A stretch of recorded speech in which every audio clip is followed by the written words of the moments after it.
नमस्कार दोस्तों, मेरा नाम है ज्योति तनेजा भसीन। सबसे पहले आप सभी से अपील कि मेरे चैनल को सब्सक्राइब कर लीजिए। देखिए, आज के इस वीडियो में मैं आपको बताने वाली हूं कि ईरान ने ऐसा पिछले कुछ घंटों में क्या किया कि अमेरिका के राष्ट्रपति डोनाल्ड ट्रंप अब इस युद्ध से बाहर निकलने का रास्ता खोज रहे हैं। ईरान ने पिछले कुछ घंटों में ऐसा क्या किया कि इजराइल के जो राष्ट्रपति हैं वो मीडिया के सामने ही नहीं आ रहे हैं। पिछले 2 दिन से वो सामने नहीं आए, वो बात नहीं कर रहे हैं, बल्कि बार बार वो मीडिया के सामने आकर इजराइल का पक्ष रख रहे थे। इजराइल ने जो टारगेट किया है उसके बारे में बता रहे थे, लेकिन सन्नाटा पसरा है। ईरान ने पिछले कुछ घंटों में ऐसा क्या किया कि मिडिल ईस्ट के जो देश है वो अपने बैंक्स को अब खाली कर रहे हैं। ईरान ने पिछले कुछ घंटे में ऐसा क्या झटका दे दिया अमेरिका के राष्ट्रपति को कि वो बौखलाई बौखलाई बातें कर रहे हैं। कभी वो कह रहे हैं कि अब ईरान में कोई टारगेट ही नहीं बचा, कभी वो कह रहे हैं कि बातचीत का ओमान के जरिए न्योता भेज रहे हैं, कभी वो कह रहे हैं ईरान सीजफायर कर ले, कभी वो कह रहे हैं कि मैं चाहूं तो 1 घंटे के अंदर ईरान को न्यूक्लियर बॉम्ब से खत्म कर सकता हूं, मैं सब कुछ तबाह कर सकता हूं। अभी चूंकि खुद अमेरिका के राष्ट्रपति का जो बेइज्जती है वो उनके देश में ही हो रही है, उनके देश में ही उनके खिलाफ विरोध प्रदर्शन का सिलसिला चल रहा है। खैर, इस पर मैं आऊंगी, लेकिन पिछले कुछ घंटों में ऐसा क्या हुआ, मैं आइए तस्वीरें आपको दिखाती हूँ।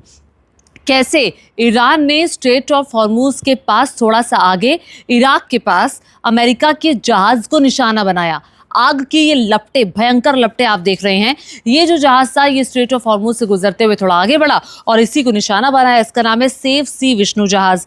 ये दरअसल अमेरिका का जहाज है और इस पर कुछ भारतीय नाविक भी थे। एक नाविक की मौत हो गई है और भयंकर ये जो बताया जा रहा है कि जो ईरान ने हमला किया है ना, ये ईरान ने सुसाइड बॉम्ब से हमला किया है, सुसाइड बोट से हमला किया है। अब ये सुसाइड बोट वो नहीं होती जो जैसा आप समझ रहे हो जैसे सुसाइडल बॉम्ब आता है, वैसा नहीं है। ये रिमोट कंट्रोल से चलने वाला सुसाइड शिप है, सुसाइड बोट है जिससे हमला किया, जिसे कामिकाजी बोट भी कहा जाता है। अब इतना ही नहीं, सिर्फ यूएस का शिप ही लपेटे में नहीं आया, बल्कि इसके अलावा कल रात में जो खबर आई है, कल रात होते होते भारतीय समय के मुताबिक 9-10 बजे खबर आ गई थी 3 शिप्स के तबाह होने की। दूसरा शिप ग्रीस का था और जो ग्रीस का शिप था उस पर माल्टा का झंडा लगा हुआ था। तीसरा शिप थाई शिप था। ये दरअसल जो चला था ये आबू धाबी से, यूएई के आबू धाबी से चला था और इसको भारत आना था। भारत आने वाले शिप पर भी हमला हुआ और ये म्यूरी नारी बैंकॉक शिप है जिस पर हमला हुआ। तो ये कुल मिलाकर के 3 जहाज थे जिस पर हमला किया और इसके बाद ईरान ने कह दिया स्ट्रेट ऑफ हॉर्मुज से अब गुजरने की कोई हिम्मत मत करना। ईरान साफ कह रहा है कि देखिए, अगर शांति चाहिए और स्ट्रेट ऑफ हॉर्मुज से सब गुजरना चाहते हैं तो फिर शांति विश्व में ज़रूरी है और हमारी बातें मान लीजिए। 3 शर्तें ईरान ने रखी हैं। जो राष्ट्रपति मसूद पेज़ेश्कियान हैं उनकी तरफ से ये शर्तें रखी गई हैं, वो शर्तें भी मैं आपको आगे बताऊंगी। लेकिन पिछले कुछ घंटों में अमेरिका के राष्ट्रपति जो हैं वो बहकी बौखलाई बातें कर रहे हैं। एक तरफ वो ओमान के जरिए बातचीत का न्योता दे रहे हैं। ईरान ने बातचीत का न्योता ठुकरा दिया। उन्होंने कहा नहीं, हमारी ये 3 शर्तें मान लीजिए, फिर हम बात कर लेंगे। ईरान को वो कह रहे हैं कि सीजफायर कर लो। ईरान कह रहा है युद्ध की शुरुआत आपने की थी, अब हम नहीं रुकेंगे, हम अब इसका अंत चाहते हैं। रोज रोज का कलेश उनको भी नहीं चाहिए। साफ सी बात है, जो उनकी बातों का मतलब समझ में आ रहा है। राष्ट्रपति कह रहे हैं कि अब ईरान में कोई टारगेट ही नहीं बचा। अब ईरान में टारगेट नहीं बचा तो किस चीज़ की जंग है? क्यों आखिर इजराइल की तरफ से वहाँ बार बार हमला किया जा रहा है अगर टारगेट नहीं बचा? और बड़ी बात तो ये है कि स्कूल पर जो हमला हुआ उसकी तोहमत डोनाल्ड ट्रंप पर मढ़ी गई कि ये अमेरिका की तरफ से किया गया हमला था जो स्कूल पर हुआ। वहाँ पे न्यूयॉर्क टाइम्स ने इस खबर को छापा। तमाम जो मीडिया है वहाँ पर डोनाल्ड ट्रंप की किरकिरी हो रही है। और इतना ही नहीं, मैं आपको ये भी बता दूँ कि ईरान अमेरिका के राष्ट्रपति ने यहाँ तक कह दिया कि ईरान पर युद्ध हम जीत गए। इमेजिन, ये अमेरिका के राष्ट्रपति हैं। सुनिए जरा। Is that a great name? Well, it's only good if you win. You know, you can only do. And we've won. Let me tell you, we've won. You know, you never like to say too early you won. We won. We won the bet. In the first hour, it was over. But we won. But they gave me a list of names at general. Sir, you can pick the name you'd like, sir. I said, the name of what? The name of the attack on Iran, sir. And they gave me like 20 names. And I'm like falling asleep. I didn't like any of them. Then I see Epic Fury. I said, I like that name. I like that name. तो Donald Trump को समझ नहीं आ रहा कि अब ये युद्ध खत्म कैसे होगा। शुरुआत तो उन्होंने कर दी थी। उन्हें लगा था कि ईरान के सुप्रीम लीडर आयतुल्ला जो खामेनेई हैं उनकी मौत के बाद उनकी हत्या के बाद सब कुछ खत्म हो जाएगा, लेकिन खत्म नहीं हुआ, बल्कि वो एस्केलेट हुआ और ऐसा हुआ कि अब वो उन्हें बाउंस बैक कर रहा है, बल्कि उन्हीं पर ही फायर कर रहा है। अब वहाँ से निकलने का कोई रास्ता ना इजराइल को समझ में आ रहा है, ना ही अमेरिका को समझ में आ रहा है। अब देखिए इजराइल में क्या चल रहा है। हिजबुल्लाह की तरफ से रात के वक्त इजराइल में 150 मिसाइलें दागी गई हैं, बैलिस्टिक मिसाइलें हैं जो ये 150 मिसाइलें दागी गई हैं। मैं आपको बता दूं कि हिजबुल्लाह के साथ मिलकर बड़े पैमाने पर तबाही मचाने की कोशिश की है, और ना सिर्फ इतना ही, चूंकि हिजबुल्लाह जो है वो ईरान के साथ मिलकर के इजराइल पर हमला कर रहा है और इन दोनों का दुश्मन ही इजराइल है। अब ये जो मिसाइलें दागी गई हैं उससे क्या हो रहा है, उन मिसाइलों के टारगेट पर इजराइल का रडार सिस्टम है, आयरन डोम है। वो रडार सिस्टम जो कि बाहर से आने वाली, दुश्मन देश से आने वाली मिसाइलों को इंटरसेप्ट करता है, हवा में मार गिराता है।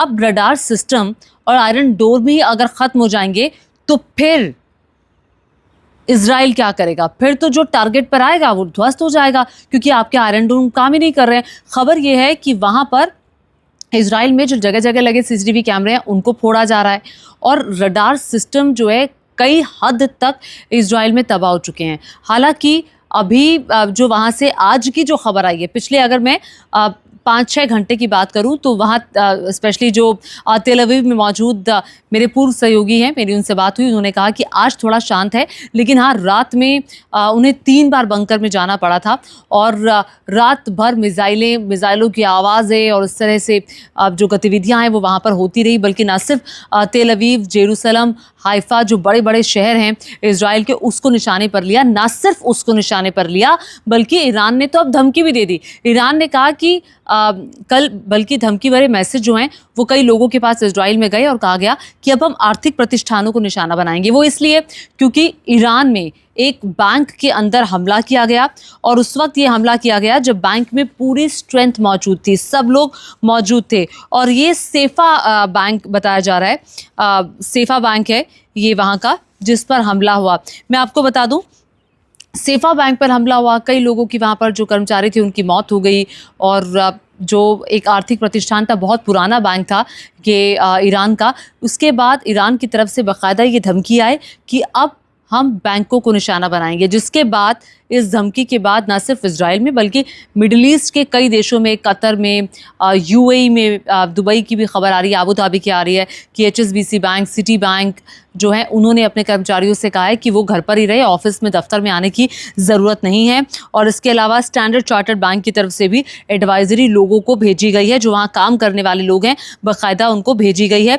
दोहा, बहरीन में जो देखिए ऊंची ऊंची इमारतें हैं और वहाँ पे इतना बड़ा इंफ्रास्ट्रक्चर है, कितने लोगों ने लोन लिए हुए हैं, बड़ी बड़ी बिल्डिंग्स बन रही हैं, अगर आप बैंक्स ही बंद करा देंगे, अगर आप सब कुछ ठप करा देंगे तो ये मिडिल ईस्ट के देशों के लिए आर्थिक चोट है। अब ये भी आप समझ सकते हैं कि ईरान हमला कर रहा है मिडिल ईस्ट के देशों पर, मिडिल ईस्ट के देश उन पर हमला नहीं कर रहे हैं, क्योंकि मिडिल ईस्ट के देश जानते हैं कि अगर हमने हमला कर दिया तो ईरान और तेज़ी से और ताकत के साथ हमला करेगा, क्योंकि अब ईरान की ताकत को सब समझ चुके हैं कि ईरान के पास वाकई में उतना ज़खीरा बचा है। भले ही डोनाल्ड ट्रंप कुछ भी कहते रहे, अब मिडिल ईस्ट के देश भी मान चुके हैं कि हमें डोनाल्ड ट्रंप की बातों पे भरोसा नहीं है। देखिए राष्ट्रपति पेजेश्किन ने 3 शर्तें रखी और कहा है कि इन 3 शर्तों को मान लोगे तो हम आपसे बातचीत कर सकते हैं। पहली शर्त तो ये है कि ईरान के जो लेजिटिमेट हक हैं, अब वो उनको अधिकार जो है वो उनको दिया जाए, जिसमें यूरेनियम एनरिचमेंट भी आता है और न्यूक्लियर बॉम्ब को बनाना भी आता है। उन्होंने कहा कि ऐसा मुल्क हमारा अधिकार है, हम अपनी सुरक्षा के लिए बनाना चाहते हैं, आपको हमें रोकने का अधिकार नहीं है, आप नहीं रोकेंगे, पहले ये आप इस पर आप सहमति जताएं। दूसरी बात कही गई है ईरान की तरफ से कि जितना नुकसान हुआ है उसकी भरपाई करनी होगी इजराइल और अमेरिका को, जो ईरान में नुकसान हुआ है। नंबर 3, उनका ये कहना है कि आगे से फ्यूचर में इस तरह से इंटरनेशनली गारंटी ये लेनी पड़ेगी कि जो इस बार हुआ है, जो हमला किया गया है, वो नहीं होगा। अब ये देखिए शर्तें ऐसी है जिसको ना अमेरिका मानेगा ना इजराइल मानेगा। ऐसे में नहीं पता कि ईरान कहाँ रुकेगा, इजराइल मानेगा नहीं मानेगा। इजराइल के अंदर वाकई बहुत चुनौतीपूर्ण स्थिति खुद नेतन्याहू के लिए आकर खड़ी हो गई है। इधर डोनाल्ड ट्रंप को समझ में नहीं आ रहा है कि अब इस युद्ध से निकलना कैसे है। बौखलाए बयान एक किस्म से आप कह सकते हैं उनकी तरफ से आ रहे हैं, अल लबल लशल, वो कुछ भी बोले जा रहे हैं। अभी कहते हैं कि युद्ध हमने जीत लिया, फिर कहते हैं कि ईरान के पास ईरान में टारगेट ही नहीं बचे। तो कुल मिलाकर के डोनाल्ड ट्रंप को भी नहीं पता इस युद्ध को, शुरू किए गए युद्ध को ख़त्म कैसे करना है। स्ट्रेट ऑफ हॉर्मुज़ बंद पड़ा है, जिससे इधर जो एशियन कंट्रीज़ है वहाँ पर चुनौती है, एलपीजी की दिक्कत आ गई है। इसके अलावा अगर आप देखेंगे तो पेट्रोल डीजल की समस्या है, दाम वैसे ही बढ़ गए हैं। तो पूरी दुनिया को एक अकेले मुल्क ईरान ने बिल्कुल आप कह सकते हैं, अगर मैं देसी भाषा में कहूँ तो छका कर रख दिया है। और इतना ही नहीं, ईरान का साथ रूस दे रहा है। रूस उसे बाकायदा जो सैटेलाइट इंफॉर्मेशन है उसके ज़रिए बता रहा है कि कैसे ड्रोन का कैसे कहाँ ड्रोन मारने हैं। इतना ही नहीं, ड्रोन का इस्तेमाल कैसे करना है सही तरीके से, वो भी रशिया की तरफ से बताया जा रहा है। और साथ ही साथ जो टेक्निकल मदद है सैटेलाइट इमेजनरी के ज़रिए वो बताई जा रही है कि यहाँ हमला करना है। इसीलिए कहा जा रहा है कि ईरान के निशाने इतना सटीक लग रहे हैं। अब देखना ये होगा कि आज के दिन, आज की शाम और रात में क्या कुछ होता है, उसका अपडेट लेकर मैं कल फिर हाजिर होंगी और इसी वक्त मैं आपको मिलूंगी। प्लीज़ मेरे चैनल को सब्सक्राइब करना मत भूलिएगा और साथ ही शेयर ज़रूर करिएगा। धन्यवाद।